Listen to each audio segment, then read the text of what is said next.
알토란처럼 살길 바라며 토란탕. 정청라의 밥 짓는 일부터 시작합니다 중에서 두 해 전 광주에서 침등 교육을 받으며 한 친구를 만나게 되었다. 유방암으로 항암 치료 끝에 완치 판정을 받은 지 얼마 안 된 친구였다. 그녀는 나와 동갑내기인데다 아들이 둘이라는 공통점이 있어 쉽게 친해졌는데 내가 사는 삶에 많은 관심을 보였다. 땅에 뿌리를 내리고 살아서 정말 좋겠어요. 저는 늘 꿈만 꾸는데 애기 아빠가 시골 출신이라 반대를 많이 해요. 제가 현실을 몰라서 그런다며 꿈 깨고 정신 차리라고 해서 여지껏 이러고 있네요. 그렇지만 건강 때문에라도 사는 환경을 바꾸는 게 좋지 않아요? 일단 저희 집에 놀러라도 자주 오세요.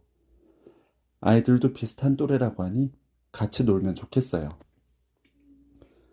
마침 내가 육아 모임을 계획하고 있던 터라 한 달에 한 번 우리 집에서 모임을 하자고 제안했더니 그녀는 화색을 띠며 반겼다.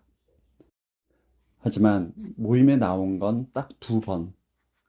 아이가 아프거나 남편이 아프거나 둘 중 하나의 이유로 번번이 참석이 어렵다는 연락이 왔다. 그녀의 남편은 맡은 업무 성격상 해외 출장이 잦은데 그럴 경우 그녀는 발이 꽁꽁 묶인다고 했다. 운전은 못하세요?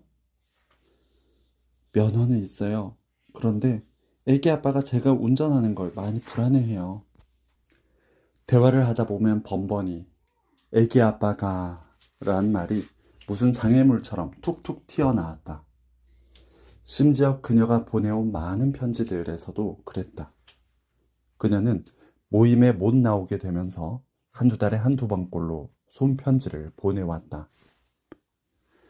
그녀는 그녀 자신을 새 장 속에 갇힌 새로 표현하며 언젠가는 자유롭게 될 날을 꿈꾼다고 했다.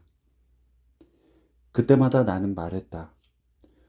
오늘이 좋아야 내일도 좋다고.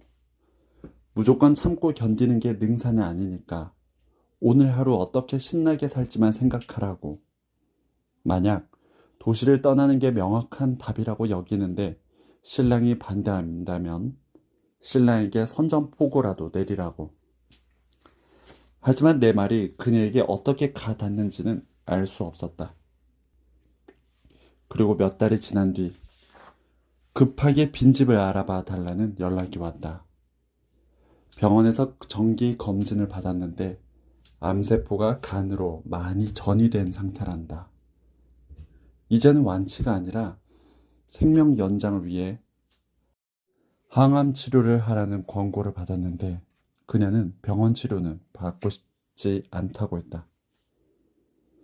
그저 우리 마을에 이사와 나와 이웃해 살며 자연을 가까이 하는 게 마지막 치료법이 아닌가 여긴다고.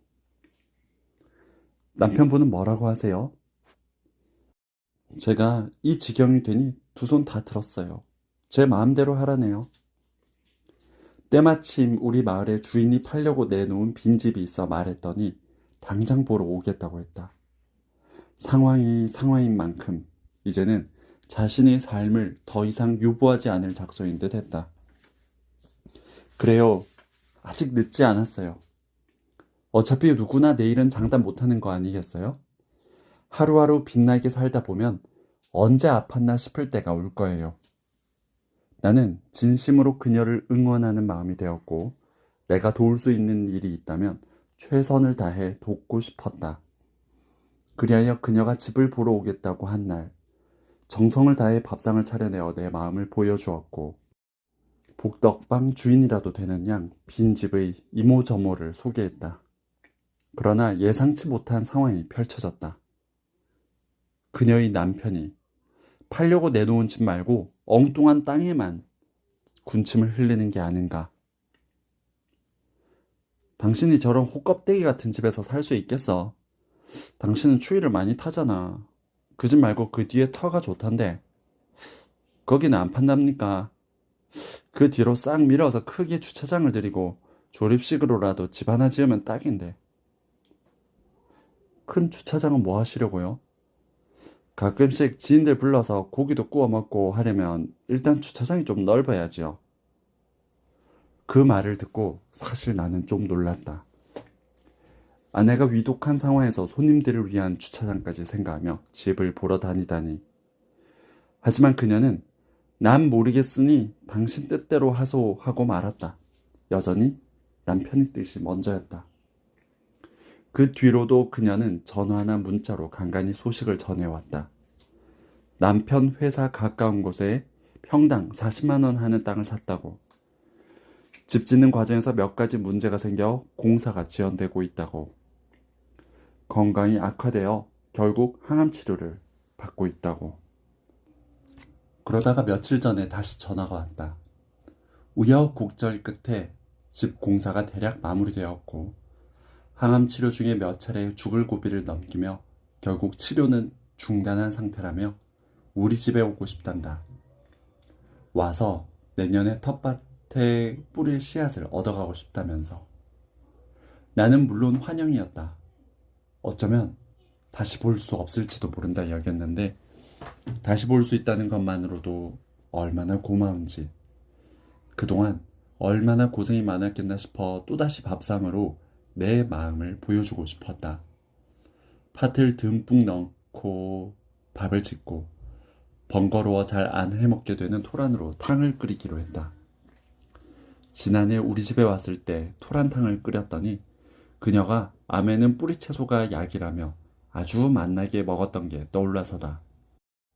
다시마 담가 놓은 쌀뜨물에 미리 살짝 삶아 껍질을 까놓은 토란을 넣고 무와 당근도 썰어 넣고 생 들깨를 진하게 갈아 함께 넣고 푹 끓였다. 간은 된장으로. 이제 탕이 끓는 동안 죽순나물을 볶고 밭에서 막 뽑아온 당근과 배추로 청국장 샐러드, 거기에다 동치미 썰어 올리고 숯불에 김 굽고. 평소에도 밥이 약이 되어야 한다는 생각으로 밥상을 차리지만 그날은 더더욱 약이 되라는 마음을 보탰다. 그녀가 알토란처럼 알차게 자기 삶을 살기를 바라는 마음까지도 담았다. 그동안 이 밥상이 얼마나 그리웠나 몰라요. 그녀는 울먹이며 숟가락을 들었고 다행히 밥을 맛있게 먹었다. 항암을 안 하니까 조금씩 입맛이 살아나고 있다고 했다. 입맛이 돌아오니 이렇게 돌아다닐 기력도 있다고. 그녀의 말을 들으며 우리가 밥심에 기대어 살아가고 있다는 사실이 실감나게 다가왔다. 그래, 사는 게 뭐 별건가? 잘 먹고 그 힘으로 잘 사는 것. 그렇다면 잘 산다는 건 남 눈치 볼 것 없이 내가 나를 나답게 사는 것. 그러자면 먼저 세장 문부터 박차고 나와 누군가의 그늘에서 벗어나는 게 먼저일 게다. 지금껏 실수 없이 껍데기로만 살던 삶을 내던지고 온전한 알맹이로 살기. 그녀의 남편이 한 자리에 있어서 툭 까놓고 내 진심을 다 말할 수 없었다. 하지만 시금치, 당근, 완두콩, 구억배추, 울타리콩 등 여러 가지 씨앗을 챙겨 보내며 나는 속으로 당부하고 또 당부했다. 지금부터는 알맹이만 생각하라고. 그리하여 그녀만의 씨앗으로 솟구쳐 오르고 그녀만의 밥상을 차려내라고. 이 아픔이 부디 그녀에게 가장 소중한 스승이자 메시지가 되어 그녀의 길을 이끌어주기 바란다.